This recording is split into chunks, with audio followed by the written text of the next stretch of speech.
The champagne glass slipped from my fingers, shattering against the marble floor of my ex-husband's mansion.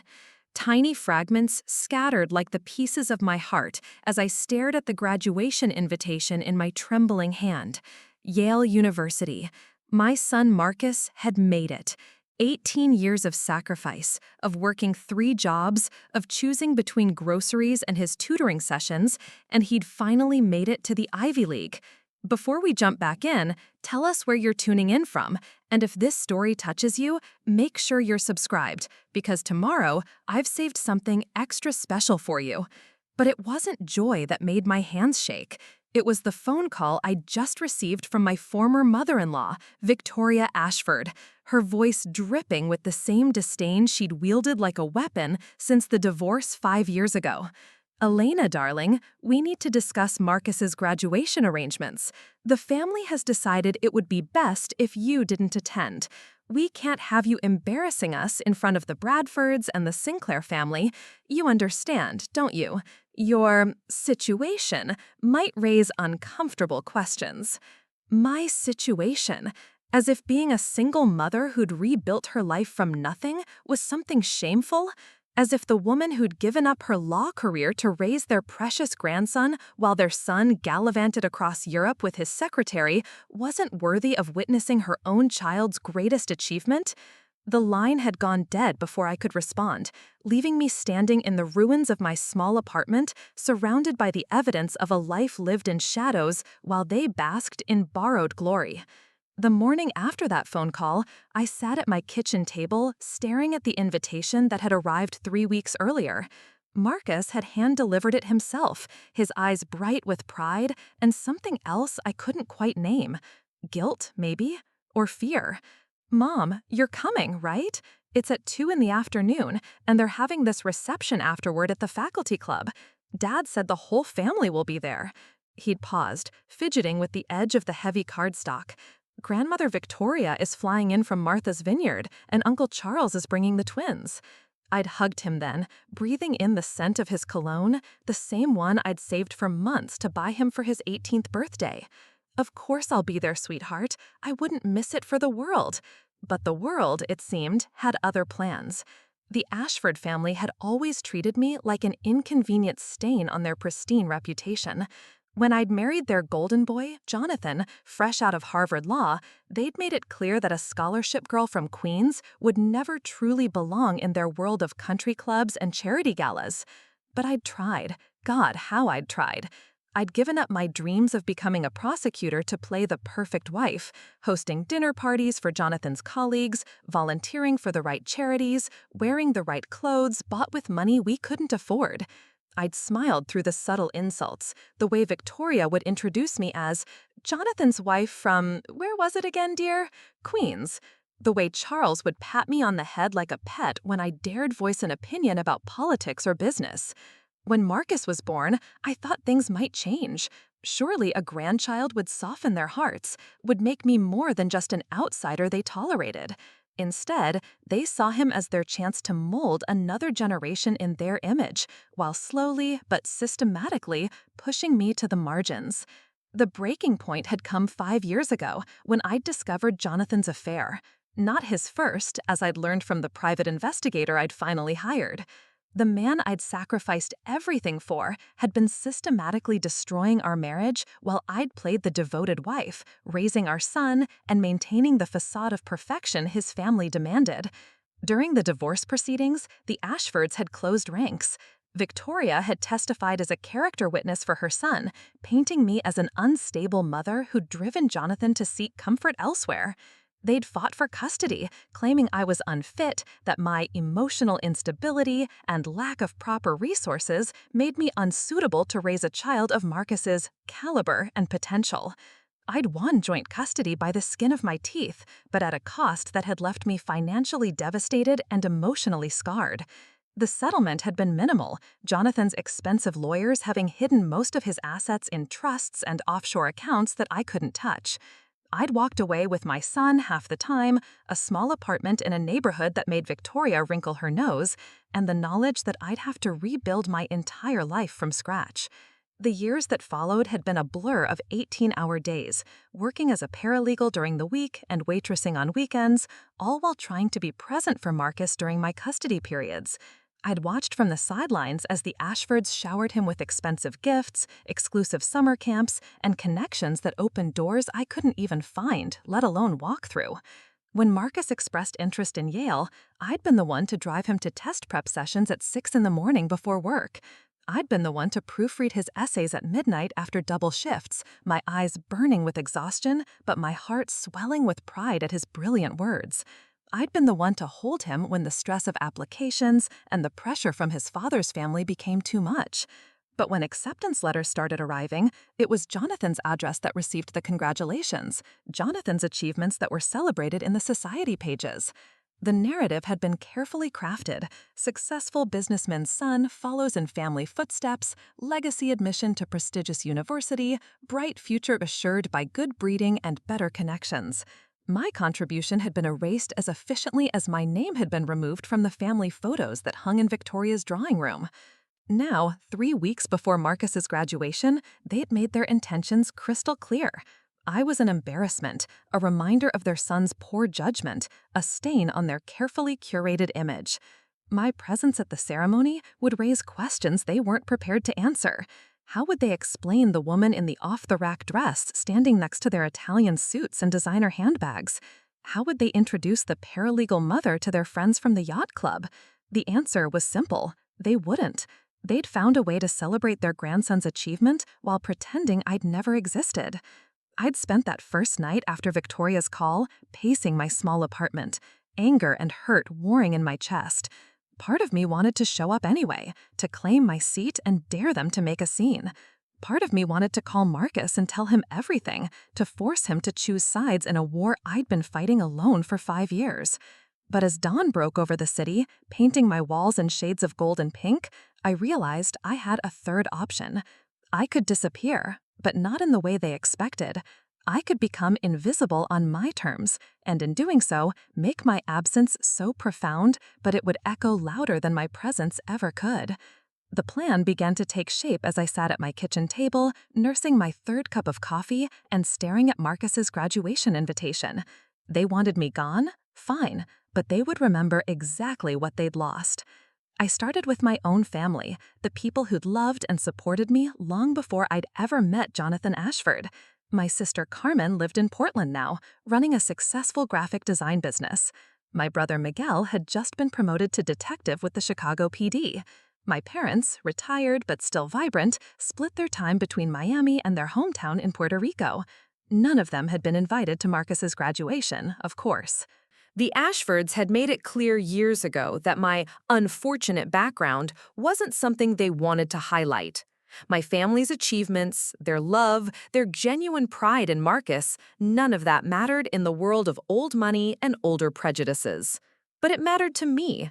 I called Carmen first, catching her between client meetings on a Tuesday afternoon.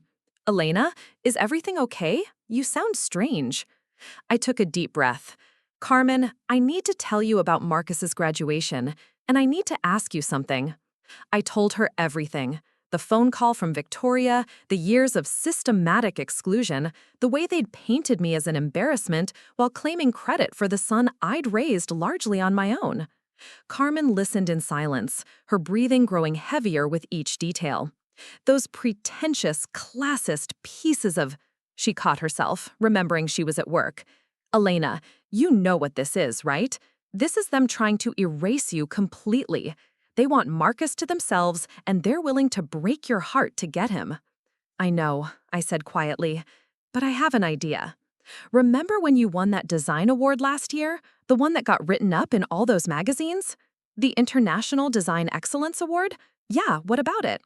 You never told them about it, did you? About any of your success?" Carmen laughed bitterly. "Why would I? They made it clear at Marcus's 13th birthday party that my little art projects weren't worth mentioning in polite company. Victoria literally asked me when I was going to get a real job." "Exactly. They don't know about Miguel's commendations either, or about Papa's community service recognition, or about Mama's work with the literacy program. They've spent so many years dismissing us that they have no idea who we really are. There was a pause on the other end of the line. Elena, what are you planning? I'm planning to show up, Carmen, but not the way they expect. I'm planning to show up as myself, surrounded by the people who've always believed in me. And I'm planning to make sure everyone at that ceremony knows exactly who raised the young man they're so proud to claim. The conversation with Miguel went similarly, though his response was more colorful and involved several creative suggestions about what Victoria Ashford could do with her mansion. My parents were harder to convince, not because they didn't want to support me, but because they'd seen how much the Ashfords had hurt me over the years and worried about me subjecting myself to more pain. Mija, my mother said in her soft voice, are you sure this is worth it? This family, they have shown you who they are. Why do you want to dance with devils? Because, Mama, Marcus deserves to see that he comes from more than just their cold money and colder hearts. He deserves to know that he has family who fought for their success, who built something from nothing, who love him without conditions or expectations. There was silence on the line, and I could picture my mother in her Miami kitchen, probably making my father's favorite empanadas while she processed what I told her. Your papa and I, we will come, she finally said. But Elena, you promise me something. You promise me this is not about revenge. Promise me this is about love. I closed my eyes, feeling the weight of her words. I promise, Mama, this is about love. It's about making sure Marcus knows he's loved by more people than they've ever let him see. The next few weeks became a carefully orchestrated campaign, but not the kind the Ashfords would recognize. I wasn't plotting their downfall or planning some dramatic confrontation. Instead, I was quietly building something they'd never had, a foundation of genuine accomplishment and authentic connection. I reached out to my former colleagues from the law firm where I'd worked before Marcus was born. Sarah Chen was now a federal prosecutor, exactly the career I'd given up to play Jonathan's perfect wife. When I told her about the situation, her response was immediate and fierce. Elena Rodriguez Ashford was one of the sharpest legal minds I ever worked with, she said, using the hyphenated name I'd abandoned during the divorce. The fact that you gave up your career to raise your son doesn't diminish that. If anything, it shows your priorities were always in the right place. She paused, and I could hear papers shuffling in the background.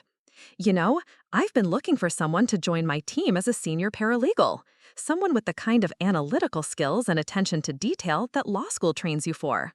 The position comes with a significant salary increase and a path to law school partnership if you're interested in finishing what you started.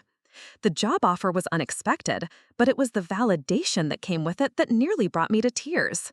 For years, I'd felt like a failure, like a woman who'd squandered her potential and disappointed everyone who'd believed in her. Hearing Sarah's words reminded me that I'd made a choice, a sacrifice, and that choice had value even if the Ashfords refused to see it. I didn't take the job immediately, but I asked Sarah if she'd be willing to attend Marcus's graduation as my guest. When she agreed without hesitation, I felt the first piece of my plan click into place. The second piece came from an unexpected source, Marcus himself. He'd been distant since delivering the graduation invitation, calling less frequently and giving shorter answers when we talked. I'd assumed it was typical pre-graduation stress, the natural pulling away that happens when children prepare to leave for college. But 3 days after my conversation with Carmen, he showed up at my apartment unannounced, his key turning in the lock just as I was preparing dinner. Mom? His voice carried a weight I hadn't heard before. In the kitchen, sweetheart. He appeared in the doorway, and I was struck again by how much he'd grown. At 18, he was taller than his father, with my dark eyes and Jonathan's strong jaw. He was handsome in the way that opened doors, but there was something in his expression that made my heart clench. We need to talk, he said, slumping into one of my mismatched kitchen chairs. I turned off the burner and gave him my full attention. What's on your mind? Dad's family. They said something to me about graduation, about you. My blood ran cold, but I kept my expression neutral. What did they say? Marcus looked down at his hands, and for a moment he was 5 years old again, trying to work up the courage to tell me he'd broken something valuable. They said it might be better if you didn't come to graduation, that it would be less complicated, less awkward. The word hung in the air between us like a poison cloud. "And what did you tell them?" I asked quietly. His head shot up, eyes flashing with something that looked like anger. "I told them they were crazy if they thought I was graduating without my mother there. I told them you were the reason I even got into Yale in the first place." My heart swelled with pride and love, but I could see the conflict in his eyes. This was a young man torn between two worlds, trying to navigate loyalties that had been deliberately set in opposition. "Marcus," I said carefully, "I want you to know that whatever you decide, I'll support it. If having me there makes things difficult for you, don't." His voice was sharp, almost angry. "Don't you dare make this easy for them. Don't you dare pretend that you're okay with being erased." I blinked in surprise. This was not the conversation I'd expected. "Mom, do you think I'm stupid? Do you think I don't see what they've been doing all these years? The way they talk about you when they think I'm not listening? The way they try to rewrite history so that Dad looks like some kind of saint and you're just, what, a mistake he made in college?" Tears pricked at my eyes. "Marcus, I know about the affairs, Mom. I've known since I was 15. I know about the way they fought to take me away from you. I know you work 2 jobs to afford the things they buy me without thinking twice." He leaned forward, his voice intense. "And I know that every single achievement they want to take credit for was built on sacrifices you made that they'll never acknowledge." I was crying now, ugly tears that I'd held back for years streaming down my face. "So here's what's going to happen," Marcus continued, his voice steady and strong. "You're going to come to my graduation. You're going to sit in the front row where you belong. And if they don't like it, if they're embarrassed or uncomfortable or any of those other things they're worried about, then that's their problem to solve." He stood up and came around the table, pulling me into a hug that reminded me of every scraped knee I'd bandaged, every nightmare I'd chased away, every moment of doubt I'd conquered to keep going for his sake. "I love you, Mom, and I'm proud to be your son. If they can't see that, if they can't see how amazing you are, then they don't deserve to celebrate with us." That night, after Marcus had gone back to his father's house, I sat in my living room surrounded by photos of our life together. Pictures from school plays and soccer games, from birthday parties in our small apartment, and weekend trips to museums that cost more than I wanted to spend, but were worth it to see his eyes light up with curiosity. These weren't the polished, professional photographs that filled Victoria's drawing room. These were real moments, captured on phones and disposable cameras, printed at the corner drugstore, and stuck into albums with corners that were already peeling. They were the visual record of a love that didn't need validation from anyone, a bond that had been tested by circumstances but had never broken. But as I looked at those pictures, I realized something that made my chest tight with a mixture of pride and sadness. Marcus had grown up believing he had to choose sides, believing that loving me meant rejecting them or vice versa. He'd spent his childhood navigating a war he hadn't started, trying to be loyal to both parents, while knowing that loyalty to one was often seen as betrayal by the other. The Ashfords hadn't just tried to erase me, they'd tried to fracture his sense of identity, to make him feel like he had to be ashamed of half of who he was in order to be accepted by the other half. That realization crystallized something in me that had been building for weeks. This wasn't just about my right to attend my son's graduation. This wasn't just about standing up to bullies who'd spent years trying to diminish me. This was about Marcus's right to be whole, to claim all of his heritage, all of his family, all of the love that had shaped him into the remarkable young man he'd become. The Ashfords wanted to control the narrative of his success, to present him as their creation, their legacy, their triumph. But I was the one who taught him to read, who'd helped him with his math homework when Jonathan was too busy with work or other women. I was the one who'd driven him to every debate tournament, every chess match, every academic competition that had built the resume that got him into Yale. They could have their money and their connections and their prestigious bloodline, but they couldn't have the credit for the work I'd done, the love I'd given, the foundation I'd built that everything else rested on. It was time to make sure everyone knew the truth. The third piece of my plan came from a source I'd almost forgotten: my own education. During the darkest days of the divorce, when money was tight and the future looked impossibly bleak, I'd started taking online courses to update my legal skills. What had begun as a desperate attempt to make myself more employable had gradually become something more, a return to the intellectual passion I'd abandoned when I'd tried to become the woman Jonathan and his family wanted me to be. Over the past 5 years, working late into the night after Marcus was asleep, I'd completed not just a paralegal certification, but also a master's degree in public policy. It wasn't Harvard Law, but it was mine, earned with my own sweat and determination while juggling work and single motherhood. The degree had been conferred by a small but respected program at a local university. I'd walked across the stage in a ceremony attended by Carmen and my parents, proud but quiet, understanding that this achievement was for me, not for public consumption or family approval. But now, as I planned my approach to Marcus's graduation, I realized that this degree represented something the Ashfords would never understand: the power of earning something rather than inheriting it, the satisfaction of building yourself rather than being built up by others. I made a decision that felt both terrifying and liberating. I was going to attend Marcus's graduation not as the woman they'd tried to make me, not as the diminished version of myself that fit their narrative, but as the person I'd become in spite of their efforts to contain me. I called Dr. Avila. Patricia Williams, the professor who'd served as my thesis advisor, and asked if she'd be willing to attend Marcus's graduation as my guest. Dr. Williams was a formidable woman in her 60s, a civil rights lawyer turned academic who'd taken me under her wing when I'd been struggling to balance school and work. "Elena," she said when I explained the situation, "I would be honored to witness your son's graduation. From what you've told me about him over the years, he sounds like a remarkable young man. I'm sure he gets that from his mother." The validation in her voice was something I'd craved without realizing it. For years, I'd been surrounded by people who saw me as less than, who treated my efforts as insignificant, who made me feel like I was always asking for more than I deserved. Dr. Williams saw me as a scholar, a thinker, a woman whose ideas had value beyond their utility to others. The fourth piece came from Marcus's school itself. As I researched the graduation ceremony, trying to understand the format and protocols, I discovered something that made my pulse quicken with possibility.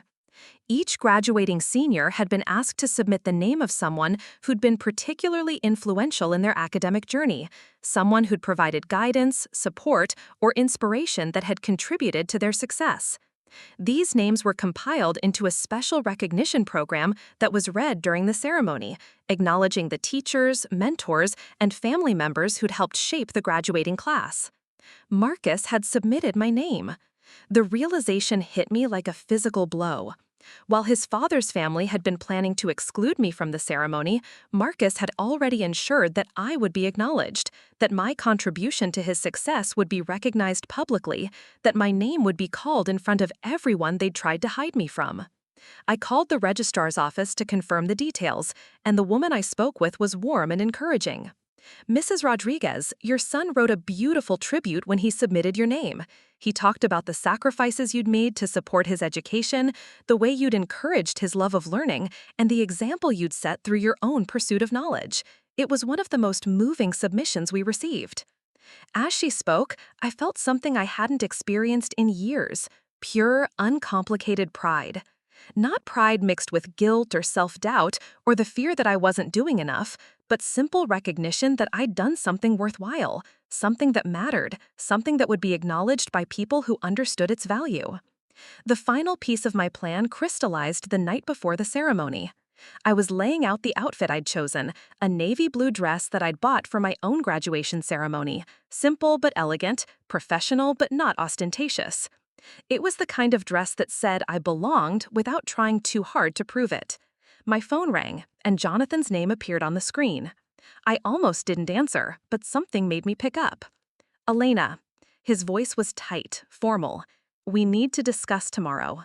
"Hello, Jonathan. What about tomorrow?" "Mother called me. She's concerned about potential awkwardness at the ceremony. She thinks it might be better if we present a united family front, and having you there might complicate that narrative." The old Elena would have absorbed this, would have internalized the message that she was a complication, a problem to be managed. But the woman I'd become over the past 5 years had a different response. "Jonathan," I said calmly, "I'm going to attend our son's graduation. I'm going to sit wherever Marcus wants me to sit, and I'm going to celebrate his achievements alongside the people who love him unconditionally. If that complicates your family's narrative, I suggest you work on writing a better story." There was silence on the other end of the line. "Elena, you don't understand the kind of people who will be there tomorrow. Important people, influential people, people who could open doors for Marcus in the future." That's not, that's not what I meant. Yes, Jonathan, it is exactly what you meant. It's what you've always meant. But here's the thing you and your family have never understood.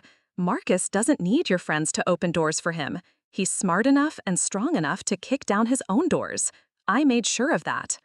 I could hear him breathing on the other end, could picture him in his expensive office, surrounded by the trappings of success that had never brought him happiness. "Elena," his voice was softer now, almost pleading. I know things have been complicated between us, but we both want what's best for Marcus." "Do we, Jonathan? Because what's best for Marcus is having all of his family there to support him, not just the half that looks good in photographs." "I never said you couldn't come. You didn't have to. You let your mother say it for you, the same way you've let her fight your battles for the past 20 years. The truth hung between us like a challenge. For a moment, I thought he might actually respond, might finally acknowledge the years of passive-aggressive warfare his family had waged against me while he stood by and watched. Instead, he sighed. "Just try to keep a low profile tomorrow, okay? For Marcus's sake." The call ended, and I sat in my quiet apartment, surrounded by the evidence of a life rebuilt from nothing, and felt something I hadn't expected.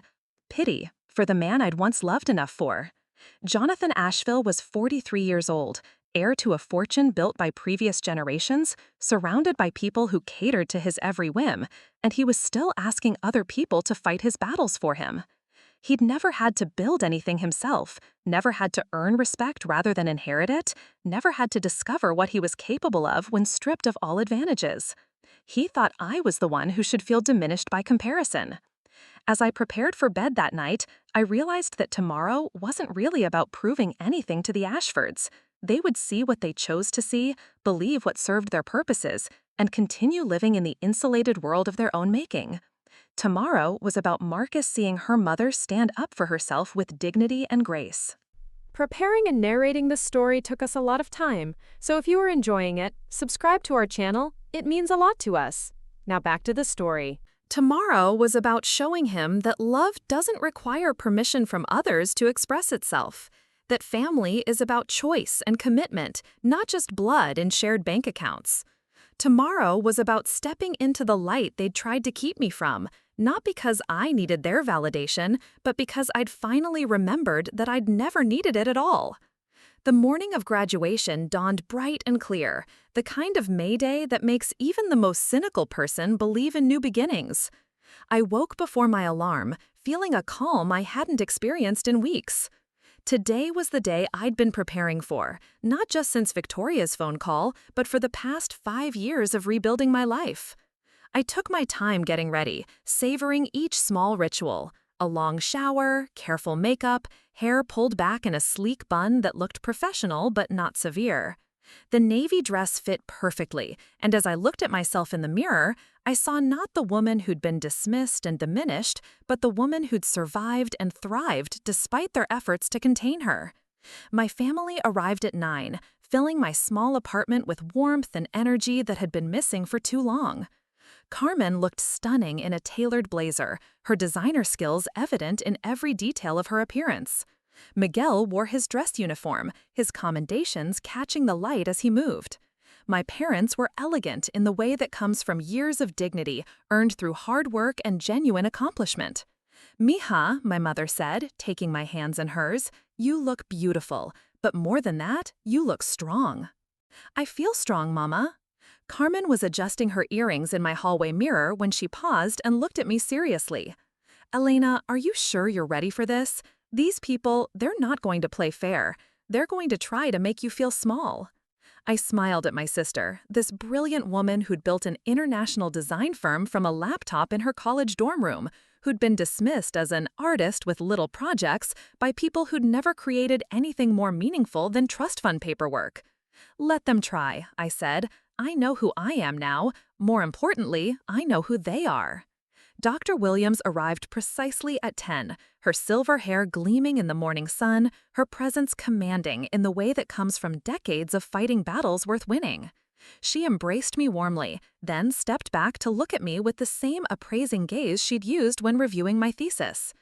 "Elena, you look like a woman who's ready to take on the world." "I'm ready to take on New Haven, at least." Sarah Chen was the last to arrive, her federal prosecutor credentials evident in her confident bearing and sharp suit. When she hugged me, she whispered, "If anyone gives you trouble today, just remember you have a federal prosecutor in your corner." As we prepared to leave for Yale, I took one last look around my apartment. It wasn't much by Ashford standards, but it was mine. Every piece of furniture, every book on the shelves, every photograph on the walls represented something I'd chosen, something I'd worked for, something that reflected the person I'd become rather than the person someone else had wanted me to be. This was the foundation Marcus had grown up on, not trust funds and inherited privilege, but love earned through consistency, values taught through example, strength demonstrated through perseverance. Let the Ashfords try to compete with that. The ride to New Haven was filled with stories and laughter as my family shared memories of Marcus's childhood that the Ashfords had never been part of. My parents told Dr. Williams about the science fair projects that had taken over our kitchen table, the way Marcus would explain his experiments with the passion of a true scholar. Carmen remembered the Halloween when 7-year-old Marcus had insisted on dressing as a lawyer like Mama used to be, complete with a briefcase he'd made from cardboard. These were the moments the Ashfords had missed, while they were busy being embarrassed by our address and our accents.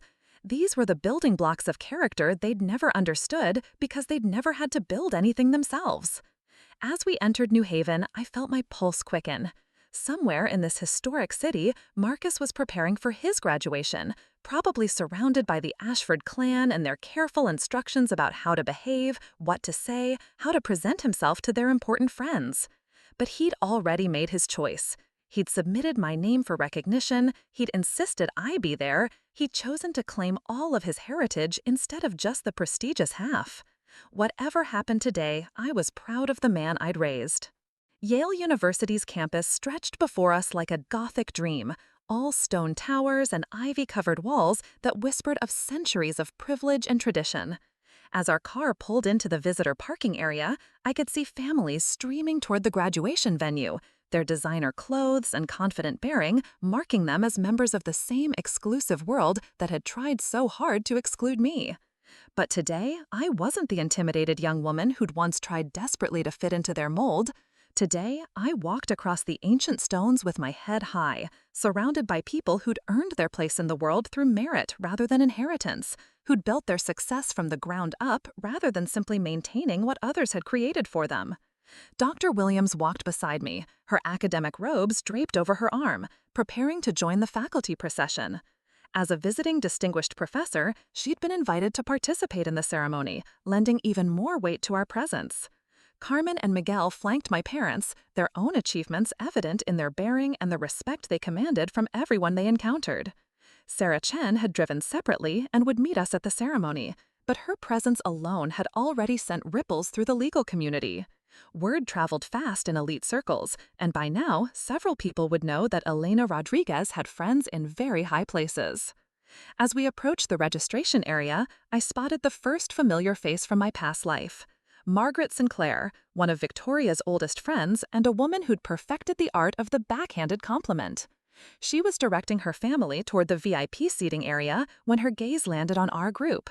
I watched her expression change as she processed what she was seeing. The confusion as she recognized me, the calculation as she assessed my companions, the barely concealed shock as she realized I wasn't skulking in the background but walking confidently toward the main entrance with what was clearly a distinguished entourage. "Elena?" Her voice carried across the courtyard, drawing attention from several other families. "I didn't expect to see you here." The implication was clear. I shouldn't be here, shouldn't be part of this rarefied world, shouldn't dare to show my face among my betters. I smiled warmly, as if her tone hadn't carried any hidden meaning at all. "Margaret, how lovely to see you. I wouldn't miss Marcus's graduation for anything in the world." I gestured to my family, introducing them with the same casual confidence I'd observed at hundreds of Ashford gatherings. I'd like you to meet my family. My sister Carmen, who runs Meridian Design, you might have seen her work featured in Architectural Design last month. My brother Miguel, Detective Rodriguez with the Chicago Police Department, he was just commended for his work on that trafficking case that made national news. My parents, Dr. and Mrs. Rodriguez, and my colleague Dr. Patricia Williams from the university. Each introduction was delivered with the kind of understated pride that marked chart confidence. I wasn't bragging or overselling, I was simply stating facts about the remarkable people in my life, people Margaret had dismissed years ago as Elena's little family from Queens. Margaret's smile grew more strained with each introduction. She'd clearly expected to encounter the diminished, apologetic woman she remembered from the divorce proceedings. Instead, she was facing someone who belonged here, who had every right to be here, and who was accompanied by people whose achievements couldn't be dismissed or diminished. "How wonderful," Margaret managed. "I'm sure Victoria will be pleased to see you." The lie hung in the air between us, transparent and uncomfortable. "I'm sure she will," I replied smoothly. We should find our seats. The ceremony begins soon. As we walked away, I could hear Margaret whispering urgently into her phone. By the time we reached the main seating area, I was certain that every member of the Ashford inner circle would know that Elena Rodriguez had arrived, and she hadn't come alone. The seating arrangement told its own story. The Ashfords had secured premium seats in the third row, close enough to be seen by the faculty and distinguished guests, positioned to capture the best photographs when Marcus walked across the stage. They'd planned this moment carefully, choreographing it to present the perfect image of family success and solidarity. What they hadn't planned for was the sight of me taking my seat in the second row, directly in their line of sight, flanked by people whose presence elevated rather than diminished the occasion. I caught sight of Victoria first, her silver hair perfectly coiffed, her Chanel suit immaculate, her expression frozen in a rictus of polite horror as she realized what was happening. Jonathan sat beside her, looking uncomfortable in the way that suggested he'd already received several angry phone calls about my arrival. Marcus's Uncle Charles was there with his twin daughters, both of whom had attended elite boarding schools and would be starting at prestigious universities in the fall.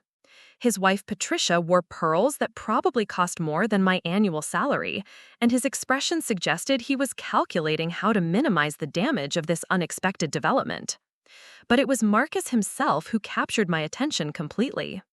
He was standing with a group of his classmates near the front of the auditorium, his cap and gown making him look older, more serious, ready to step into whatever future awaited him. When he spotted me in the crowd, his face lit up with genuine joy and relief. He said something to his friends and began making his way toward our section, moving against the flow of people finding their seats. I could see Victoria's head turn sharply as she tracked his movement, could practically see her mind working as she realized he was coming to greet the family she'd tried to exclude. "Mom!" Marcus's voice carried over the crowd as he approached our row. He looked magnificent in his graduation regalia, but more than that, he looked happy, genuinely, unreservedly happy to see me there.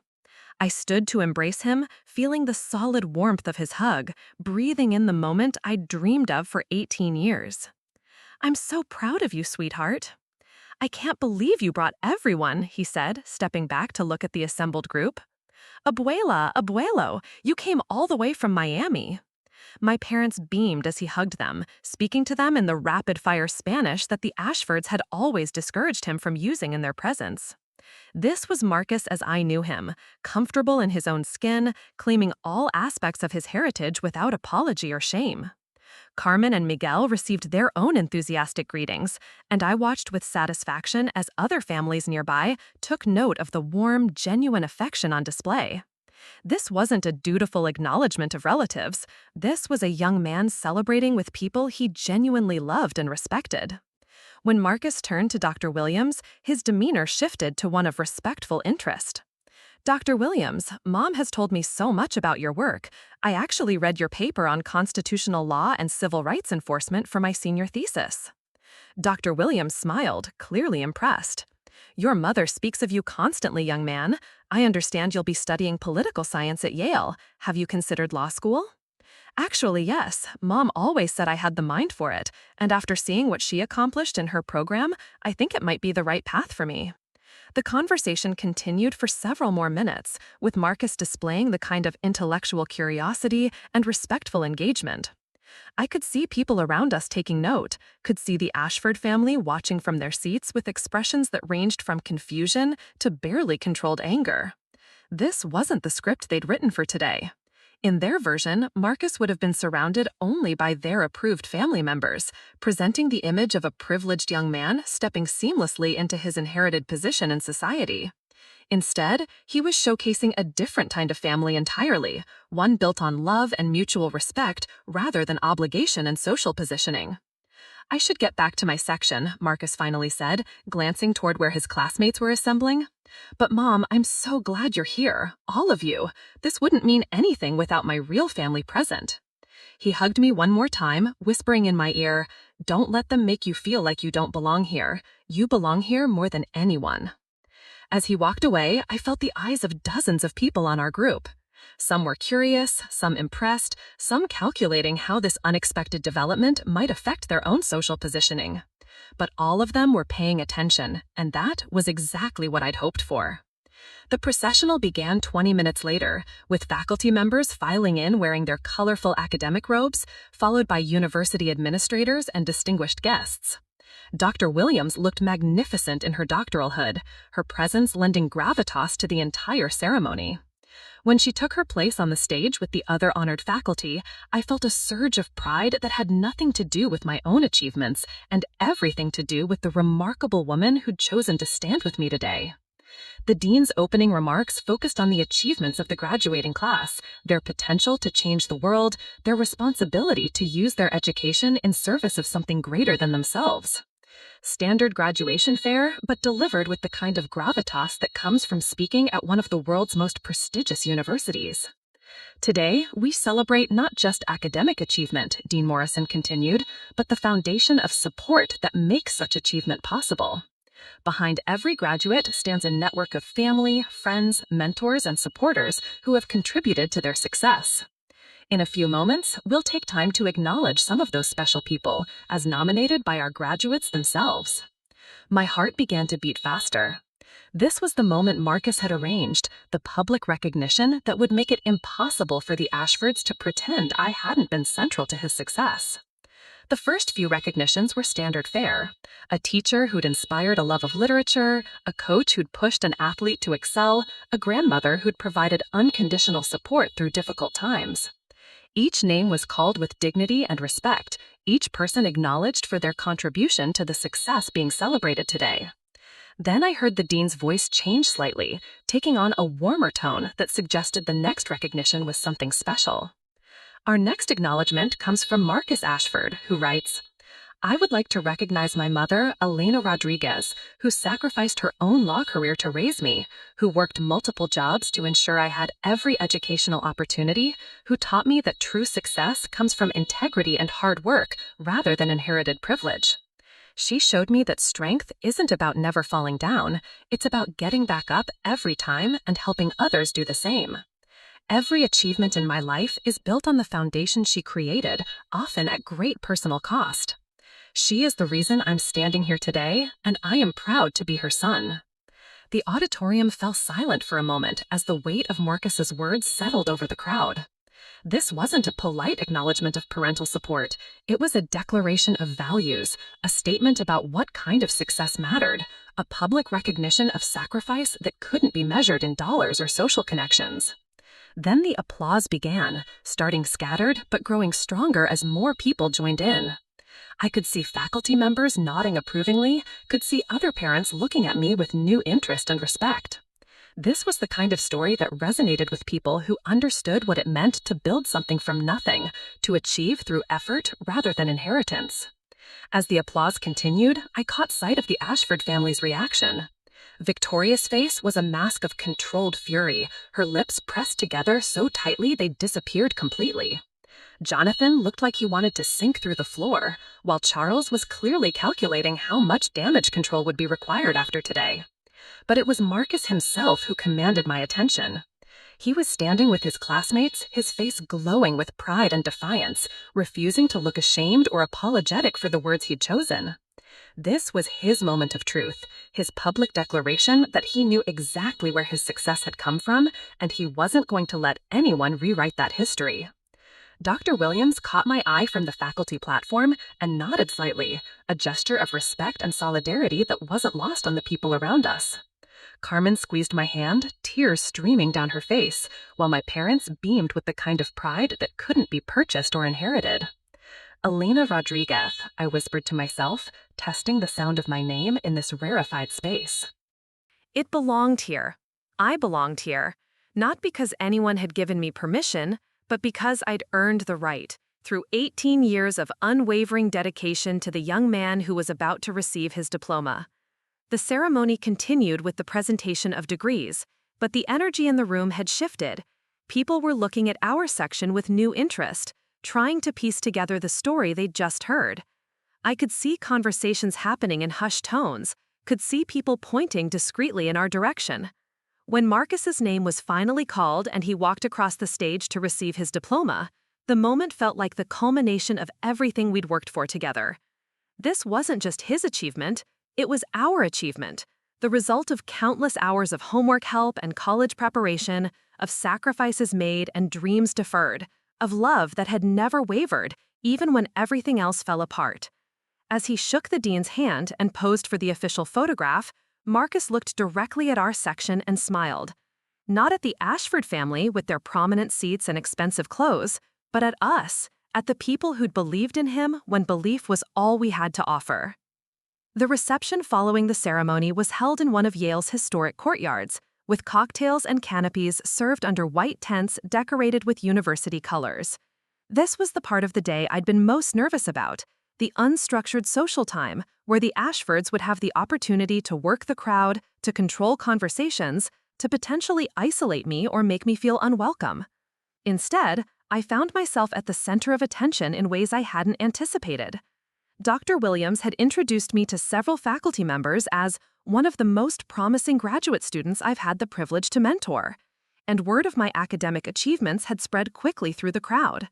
Professor Sarah Hendricks from the Political Science Department sought me out specifically to discuss my thesis on policy implementation in underserved communities.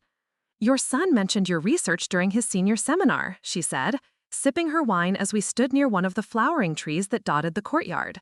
"I'd love to hear more about your findings. Have you considered pursuing a doctorate?"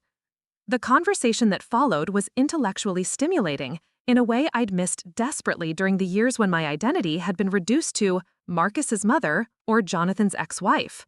Here was someone treating me as a scholar, as a person with ideas worth discussing, as someone whose work had value beyond its utility to others. Other conversations followed similar patterns.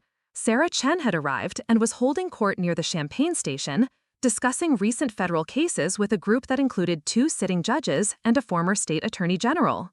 When she spotted me, she immediately drew me into the conversation, introducing me as one of the sharpest legal minds I know and asking my opinion on a recent Supreme Court decision.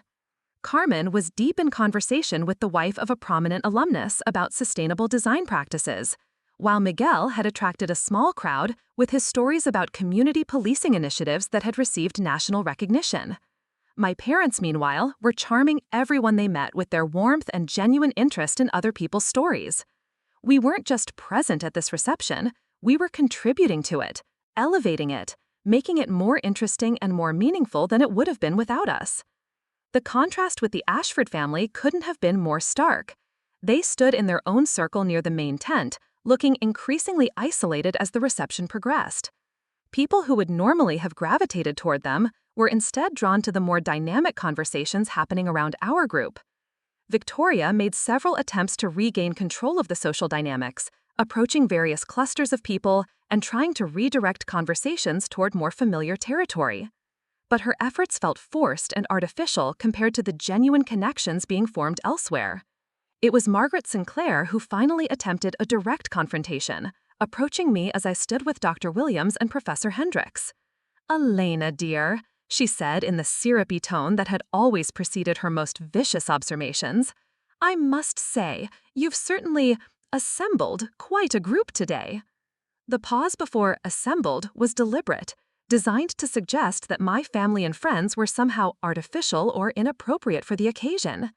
Dr. Williams raised an eyebrow, clearly recognizing the subtle attack for what it was. "Mrs. Rodriguez has excellent taste in companions," she said coolly. "I find that people who've had to work for their achievements tend to surround themselves with others who share those values." The rebuke was gentle but unmistakable, delivered with the kind of academic authority that couldn't be dismissed or argued with. Margaret's smile faltered slightly. "Of course, I didn't mean to suggest otherwise. It's just that we've known Elena for so many years, and this is quite a transformation." "Growth," Professor Hendricks interjected smoothly. "I believe the word you're looking for is growth. It's what we hope for in all our students, regardless of when they begin their educational journey." The conversation continued for a few more minutes, but Margaret's attempt to diminish me had clearly backfired. She retreated to the Ashford circle looking flustered and defeated, while I remained surrounded by people who treated me as an equal, as someone whose presence enhanced rather than detracted from the occasion. As the reception began to wind down, Marcus appeared at my side, his graduation cap tucked under his arm, his face flushed with excitement and champagne. "Mom, this has been incredible. Everyone keeps asking me about you, about our family, about your work. Professor Martinez wants to know if you'd be interested in guest lecturing in his social policy class next semester." I looked at my son, this remarkable young man who chose to claim all of his heritage publicly, who'd refused to be ashamed of the mother who'd raised him or the family that had shaped him. "What did you tell him?" "I told him you'd probably love it, but he'd have to compete with all the other opportunities you're going to have after today." He was right, I realized. Today hadn't just been about attending his graduation or proving I belonged in this world. It had been about stepping fully into my own power, about claiming my place not as someone's ex-wife or someone's mother, but as Elena Rodriguez, scholar, professional, woman who'd built something meaningful from nothing. As we prepared to leave the reception, I took one last look around the courtyard. The Ashford family was gathered near their car, their faces tight with the kind of anger that comes from losing control of a situation they'd thought they could manage. Victoria was speaking urgently into her phone, probably already beginning the damage control that would be necessary after today's events. But their anger and frustration couldn't touch me anymore. I'd spent 5 years rebuilding my life, 5 years discovering who I was when I wasn't trying to please people who would never be satisfied, 5 years learning that respect couldn't be demanded or inherited, but had to be earned through consistent action and authentic character. Today had been my graduation too, in a way. Graduation from the woman who'd begged for acceptance into the woman who commanded it naturally. Graduation from the person who'd apologized for taking up space to the person who enhanced every space she entered. As we walked across Yale's campus toward our cars, my family chattering excitedly about the day's events, I felt something I hadn't experienced in years, complete and total satisfaction with who I was and what I'd accomplished. Tomorrow would bring new challenges, new opportunities, new chances to continue building the life I'd chosen rather than the life that had been chosen for me. But today had been perfect, a culmination of everything I'd worked for, and a launching point for everything still to come. The Ashfords had tried to erase me from their story, to make me disappear from the narrative of Marcus's success. Instead, they'd inadvertently given me the greatest gift possible, the motivation to write my own story, one where I was the protagonist rather than a supporting character, one where my achievements stood on their own merit rather than being diminished by comparison to inherited privilege. As I drove home that evening, surrounded by the people who'd stood with me when standing required courage, I realized that revenge was a dish best served not cold, but transformed entirely into something they'd never expected, a life lived so fully and authentically that their attempts to diminish it only highlighted their own limitations. The real victory hadn't been proving them wrong about me, it had been proving myself right about who I could become when I stopped asking for their permission to exist. The weeks following Marcus's graduation unfolded like a slow-motion earthquake, with aftershocks rippling through social circles I'd forgotten I was connected to. It started with a phone call from Professor Martinez, just as Marcus had predicted, inviting me to guest lecture in his social policy seminar. Then came an email from the university's continuing education department, asking if I'd be interested in developing a workshop series on policy implementation for working professionals. But the most unexpected contact came from someone I'd never met, Amanda Chen, Sarah's younger sister and the editor of a prestigious legal magazine.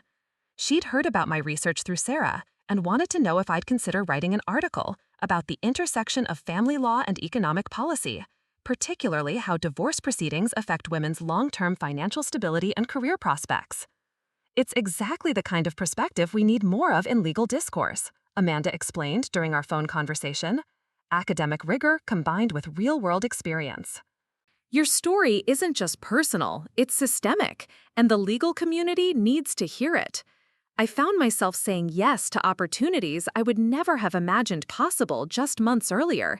Each conversation, each invitation, each new connection built upon the foundation I'd established at Marcus's graduation. Word traveled in these circles, and the word about Elena Rodrigues was that she was someone worth knowing, someone whose insights had value, someone who belonged in spaces where ideas mattered more than lineage. The article for Amanda's magazine became a turning point I hadn't anticipated. What started as a straightforward piece about policy implementation evolved into something more personal and more powerful, an examination of how economic inequality intersects with family dynamics, how class bias affects legal outcomes, and how women's contributions to family success are systematically undervalued in both legal and social contexts. I didn't name the Ashfords directly, but anyone familiar with the patterns I described would recognize the dynamics at play. The piece was academic in its rigor, but accessible in its language, grounded in research, but illuminated by lived experience.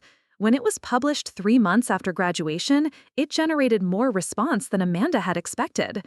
Law schools began reaching out, asking me to speak about my research. Women's organizations wanted me to address their conferences. Policy think tanks invited me to contribute to their publications. Slowly but steadily, I was building not just a reputation but a platform, a voice that carried weight in conversations that mattered. The transformation in my daily life was equally profound. Sarah Chen's job offer had materialized into reality, and I was now working as a senior paralegal with a federal prosecutor's office, earning more than I ever had while using skills I'd thought were permanently buried. The work was challenging and meaningful, involving cases that directly impacted the communities I cared about most. My new office had a window that looked out over the city, and some mornings I would stand there, remembering the woman who'd sat in her small apartment just months earlier, feeling invisible and irrelevant. That woman seemed like a stranger now, someone I'd once been but could barely recognize. The first direct confrontation with the Ashfords came in October, at a charity gala I'd been invited to attend as a guest of the organization I'd been quietly supporting for years. I hadn't expected them to be there, but charity events were Victoria's natural habitat, places where she could display her wealth and social connections while collecting the kind of recognition that made her feel important. I was standing near the silent auction tables, examining items and calculating bids, when I felt a presence behind me. I turned to find Victoria herself, resplendent in what was probably a $5,000 gown, her jewelry catching the light like armor. Elena. Her voice was tight, controlled, but I could hear the anger simmering beneath the surface. We need to talk. Hello, Victoria. You look lovely tonight.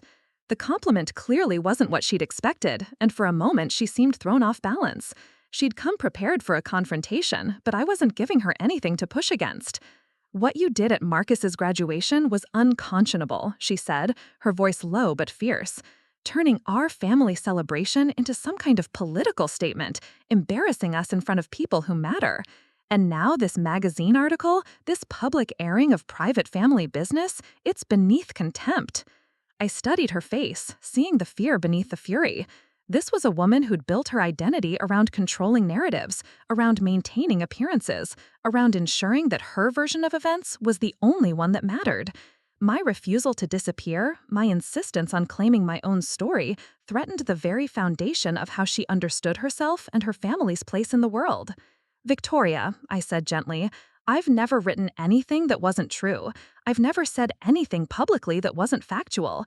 If you find the truth embarrassing, perhaps you should consider why that is. Truth, Her voice rose slightly before she caught herself, glancing around to ensure no one was listening. Your version of truth, you mean. Your bitter, resentful version that makes you look like some kind of martyr and us look like monsters. I've never called anyone a monster, Victoria. I've simply refused to pretend that things happened differently than they did. She stepped closer, and I could smell her expensive perfume, could see the fine lines around her eyes that all the best cosmetics couldn't quite hide. You're destroying this family with your selfishness. Marcus is confused, torn between two worlds that should never have been forced into conflict. You're hurting him with this vendetta. For the first time in our conversation, I felt a flare of real anger. She could attack me, could try to diminish my achievements, could question my worthiness, but Marcus was off limits. Marcus is not confused, Victoria. Marcus is clear-eyed about who he is and where he comes from. He's proud of all his heritage, not just the parts that look good in photographs. If that makes you uncomfortable, that says more about you than it does about him. He's 18 years old. He doesn't understand the consequences of the choices he's making, the bridges he's burning by aligning himself with your resentment. I almost laughed at the irony. Bridges to what, Victoria? To a family that told his mother not to attend his graduation? To people who value appearance over substance, inheritance over achievement? If those bridges are burned, maybe it's because they were never worth crossing in the first place. She stared at me for a long moment, and I could see her recalculating, trying to find an angle that would give her leverage.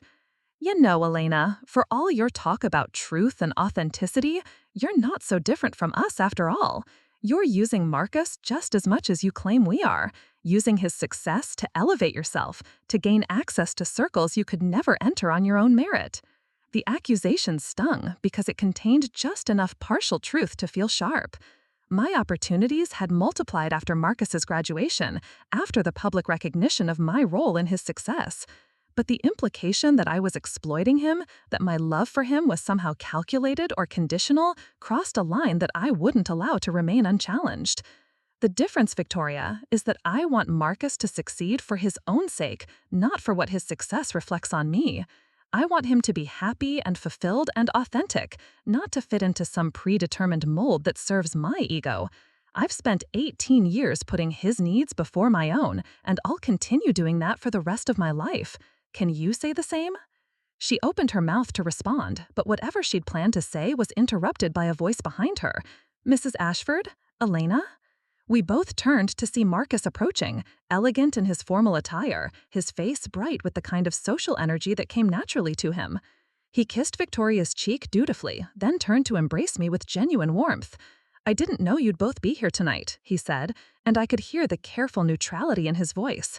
Even at 18, he'd become expert at navigating the complex dynamics between his two families. "Your grandmother and I were just catching up," I said smoothly, "discussing how proud we both are of your college achievements." Victoria's smile was strained, but she nodded. Of course, Marcus has always made us proud. The conversation that followed was polite and surface level, the kind of social performance that all three of us could execute flawlessly when circumstances required it. But beneath the pleasant words, I could feel Victoria's frustration, her anger at being denied the confrontation she'd sought, her realization that I was no longer the woman she could intimidate or control. "Victoria," I said gently, "I've never written anything that wasn't true. I've never said anything publicly that wasn't factual. If you find the truth embarrassing, perhaps you should consider why that is." "Truth?" Her voice rose slightly before she caught herself, glancing around to ensure no one was listening. "Your version of truth, you mean. Your bitter, resentful version that makes you look like some kind of martyr and us look like monsters." "I've never called anyone a monster, Victoria. I've simply refused to pretend that things happened differently than they did."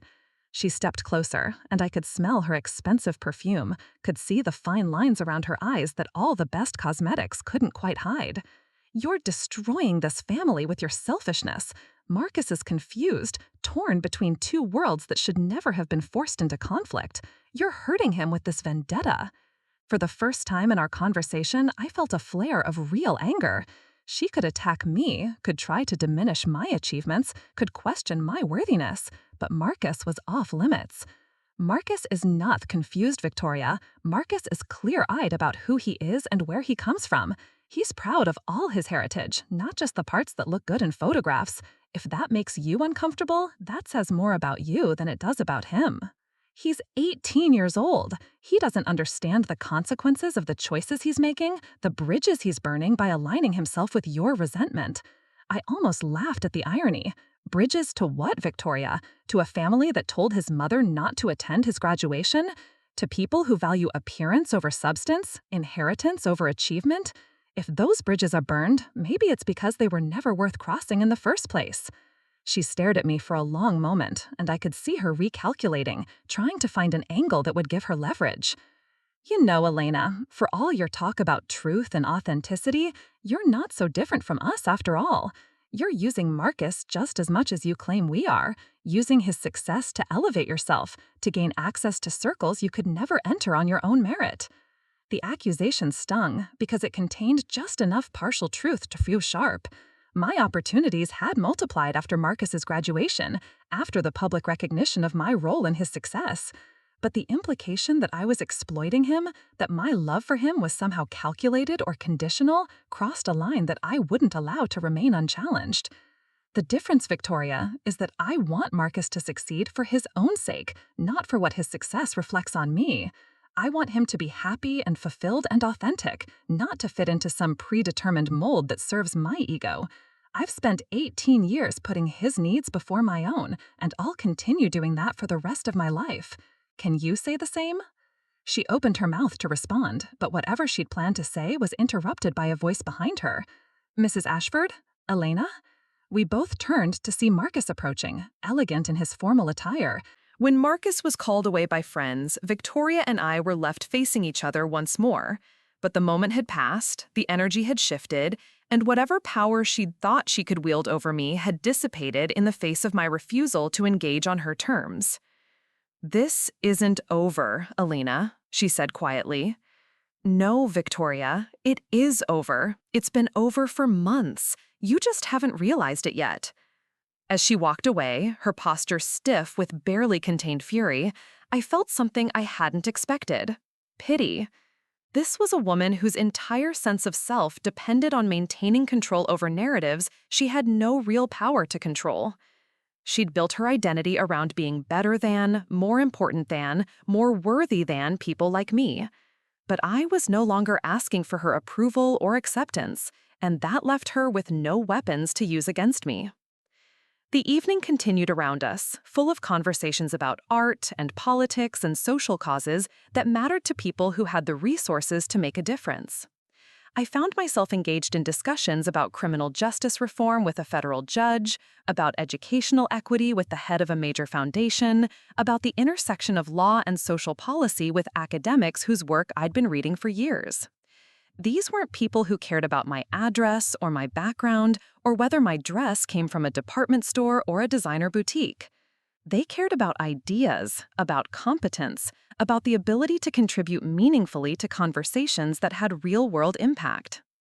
By the time I left the gala that night, I'd collected business cards from half a dozen people who wanted to continue conversations we'd started, who saw value in perspectives I could offer, who treated me as a peer rather than an interloper. The contrast with Victoria's desperate attempt to diminish me couldn't have been more stark. The final piece of my transformation came unexpectedly, in the form of a phone call from Dean Morrison at Yale. Marcus was halfway through his first semester, apparently thriving in the academic environment, when the dean reached out with an unusual request. "Mrs. Rodriguez, I hope you don't mind my contacting you directly. I've been following your work since Marcus's graduation, particularly your recent article in Legal Policy Quarterly. I wanted to discuss an opportunity that might interest you." Yale Law School, he explained, was developing a new program focused on the intersection of family law and public policy, examining how legal frameworks affect economic outcomes for families in transition. They were looking for someone to help design the curriculum, someone with both academic credentials and real-world experience with the systems they'd be studying. "Your background is exactly what we need," Dean Morrison continued. "Academic rigor, practical experience, and the kind of perspective that can only come from having navigated these systems personally. Would you be interested in discussing this further?" The conversation that followed felt surreal. Here was one of the most prestigious law schools in the country, asking me to help shape a program that would train the next generation of lawyers and policymakers. Not because of who I'd married or which family I belonged to, but because of what I'd accomplished, what I'd learned, what I'd contribute. The position would be part-time initially, allowing me to maintain my work with the prosecutor's office while developing this new program. It would involve teaching, research, and policy development, everything I dreamed of when I'd first considered law school decades earlier. When I shared the news with Marcus during one of our weekly phone calls, his excitement was infectious. "Mom, this is incredible! You're going to be teaching at Yale! Do you realize how amazing this is?" "It's just a pilot program, sweetheart. Nothing's guaranteed." "No, Mom, you don't understand. This isn't just about the job. This is about recognition, about respect, about people seeing what I've always known, that you're brilliant and capable and deserve to be taken seriously." His words brought tears to my eyes, not just because of the pride in his voice, but because of what they represented.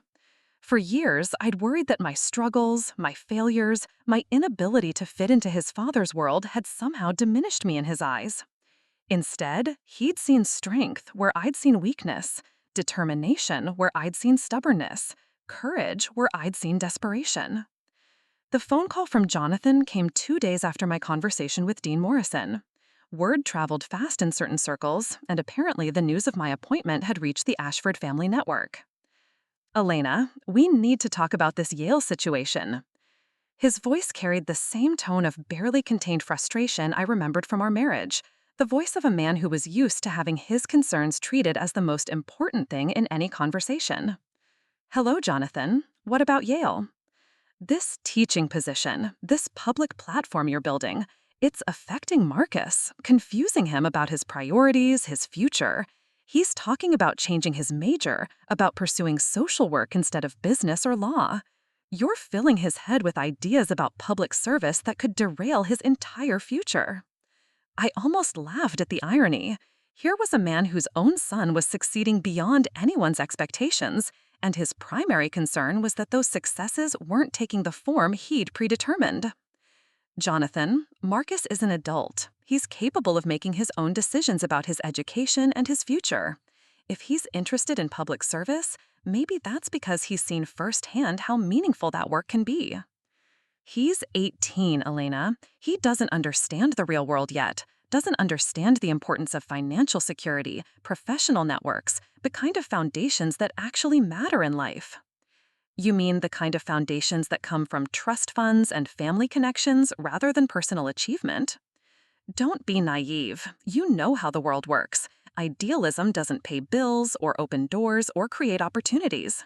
Marcus needs to think practically about his future, not get caught up in romantic notions about changing the world." The conversation continued for several more minutes, but it was really just variations on the same theme. Jonathan saw my growing success not as something to celebrate, but as a threat to his ability to shape Marcus's future according to his own vision. My independence, my achievements, my refusal to remain diminished and grateful all represented challenges to the narrative he'd constructed about our family's dynamics. When the call ended, I realized that nothing had really changed in Jonathan's fundamental understanding of the world. He still saw life as a zero-sum game, where my success somehow diminished his own, where Marcus's respect for me somehow threatened his relationship with his son, where my refusal to disappear represented a personal attack rather than a natural human desire for dignity and recognition. But Marcus himself had changed, and that was what mattered most. During his winter break, he spent most of his time at my apartment, working on applications for summer internships with public interest organizations, rather than the corporate law firms his father had been encouraging him to consider. "I want to understand how policy actually affects people's lives," he explained, as we sat at my kitchen table, surrounded by application materials and reference letters. "Not just how to navigate systems that already exist, but how to change systems that aren't working for the people who need them most." Watching him work, seeing the passion in his voice as he described his goals, I felt a satisfaction that had nothing to do with revenge or vindication and everything to do with love. This remarkable young man was choosing his own path, defining success on his own terms, refusing to let anyone else's expectations limit his vision of what was possible. The ceremony where I was formally introduced as Yale's new visiting lecturer in social policy took place on a crisp February morning, in the same Gothic halls where Marcus had graduated just months earlier. But this time, I wasn't sitting in the audience hoping to be acknowledged. I was standing on the stage, being welcomed into a community of scholars and teachers whose work I'd admired for years. My parents had flown in from Miami for the occasion, their faces glowing with pride as they watched their daughter being honored by one of the world's most prestigious universities. Carmen and Miguel were there too, along with Dr. Williams and several colleagues from my prosecutor's office. Sarah Chen had driven down from Boston, bringing Amanda with her to cover the ceremony for her magazine. Marcus sat in the front row, his face bright with an excitement that had nothing to do with reflected glory and everything to do with genuine happiness for someone he loved.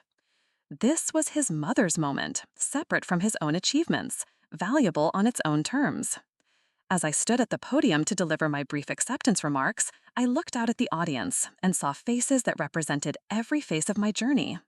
People who'd supported me when support was all they had to offer, people who'd recognized my potential when I'd forgotten it myself, people who'd stood with me when standing required courage.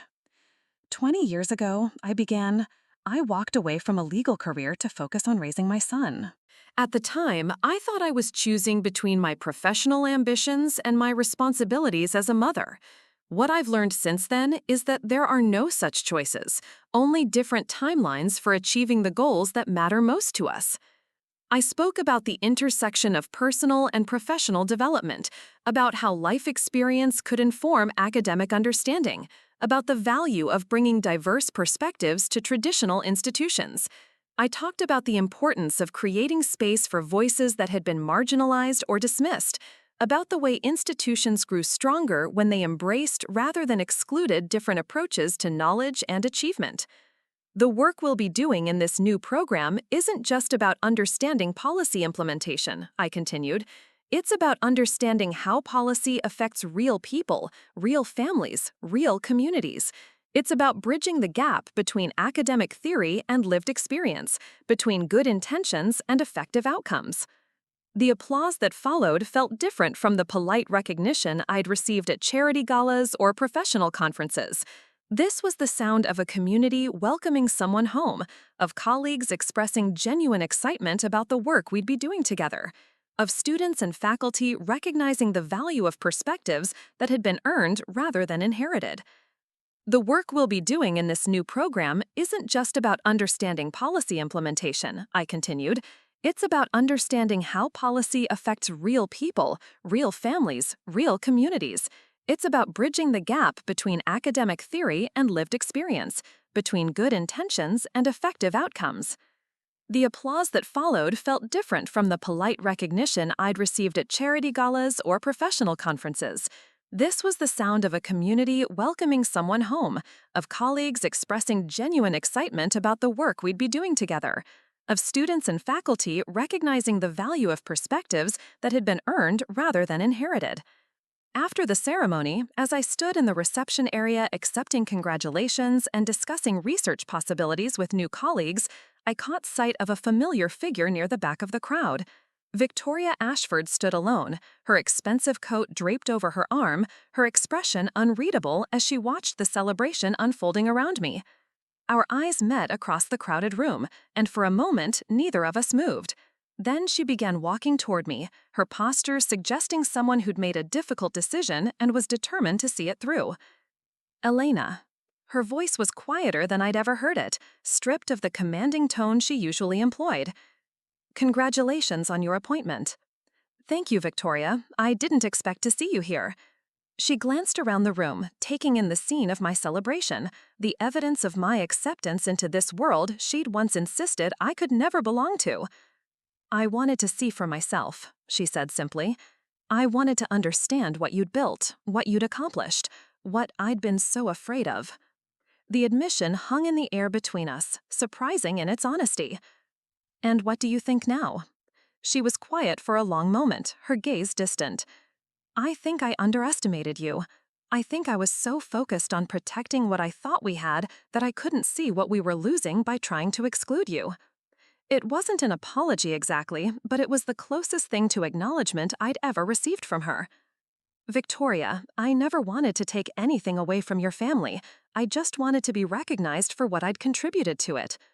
I know that now, but at the time, it felt like admitting your importance would somehow diminish ours, like there wasn't enough credit to go around. I nodded, understanding the fear, even if I couldn't excuse the behavior it had motivated. There was always enough credit, Victoria. Marcus's success belongs to all of us who loved him and supported him and believed in him. It was never a competition.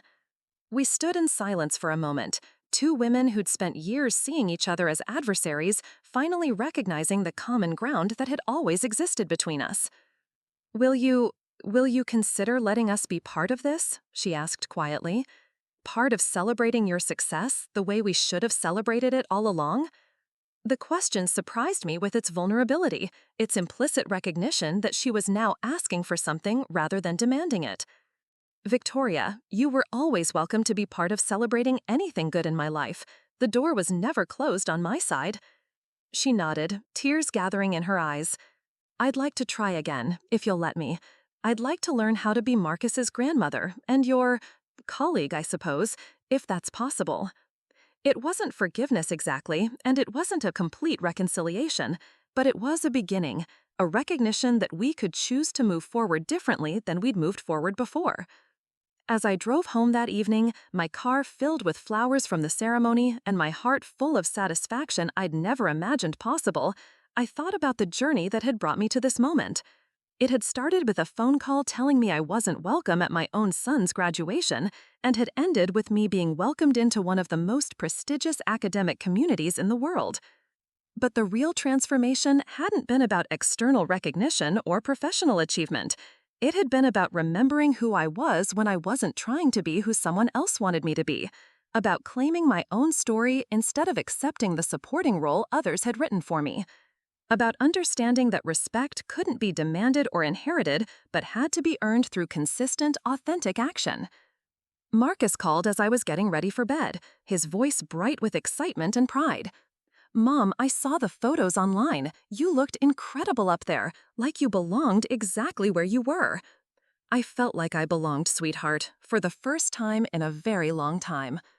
I'm proud of you, Mom, not just for today, but for everything, for showing me that you can lose everything and still find your way back to who you're supposed to be.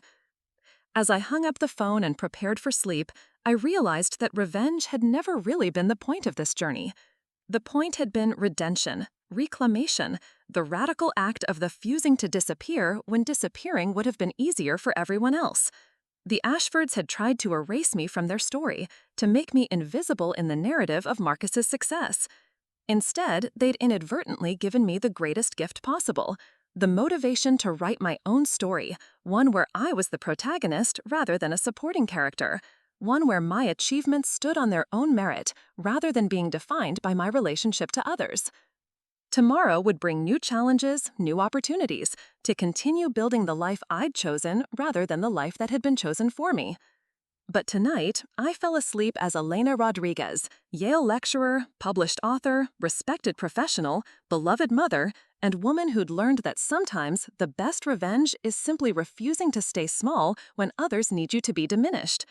The story wasn't over, but this chapter had ended exactly as it should, with dignity, with purpose, and with the quiet satisfaction that comes from knowing you've earned every good thing in your life through your own effort, your own choices, and your own unshakable belief in your own worth.